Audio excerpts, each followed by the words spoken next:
सानफ्रोमबो स्टेटास सोलायबानो जिउआ सोलाया, सानफ्रोमबो सिमां नुबानो जिउआ जाफुङा। बेनिखायनो मानसि जानानै नङा, मानसिनि सिनायथि जानानै थांना था। मानसियाथ' सानसे बे मुलुगनिफ्राय आनज्रायलांगोन, नाथाय नोंनि सिनायथिया अरायसम थांनानै थागोन। सानफ्रोमबो नोंनि जिउआव मोननै लामा फैयो।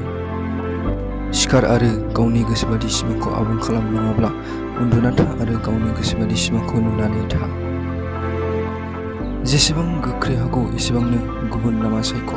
जुदि नों गोबाव खालामो अब्ला जिउआव अरायबो नों गोसोखौ फोथायनाय गुबुननि बान्दा जानानै खामानि मावनांगोन। बे बाथ्राखौ जेब्लायबो गोसोआव लाखिदि जागायनाया जेब्लायबो लाथिख'निफ्रायसो जागायो। गासैबो गिदिर मानसियानो मोनसे समाव साधारन मानसिमोन। गासैबो जाफुंसार मानसियानो मोनसे समाव बेकार मानसिमोन। गासैबो गेलेगिरियानो मोनसे समाव फरायसामोन। गासैबो स्टारानो मोनसे समाव जेबो नङामोन। अब्ला नों मानो गिदों? ओरैबादि नाजा आरो बै समसिम नाजा जेब्लासिम नोंखौ मिनिनायफोरा नोंनि देरहानायनि थाखाय आखाइ खबा। आरो खालि हां लानानै थांना थानायखौनो जिउ बुङा। मेगनाव माबा मोनसे सिमां आरो गोसोआव माबा मोनसे मोननो लुबैनाय थानांगौ। जुदि जिउआव देरहासार जानो सानदों, अब्ला बुंनायखौ खम खालाम, खोनासंनायखौ सोलोंना ला, साननायखौ खम खालाम आरो एक्सन लानायखौ सोलोंना ला। जेब्ला नोंनो दखाननिफ्राय माबा मोनसे मुवा नांगौ जायो, अब्ला नों बै मुवानि बेसेन होनांगौ जायो।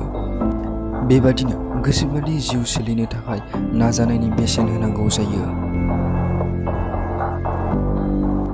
जाय मानसिया नाजायालासे खालि भगबाननिफ्राय बिबाय थागोन, अब्ला बै मानसिया बैखिनिखौल' मोनगोन जाय बिबायारिफोरा बिबायनानै मोनो।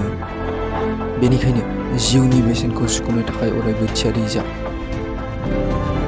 लोरबां जायो बैफोरबादि मानसियासो जाय अरायबो जाहोनल' नागिरबाय थायो।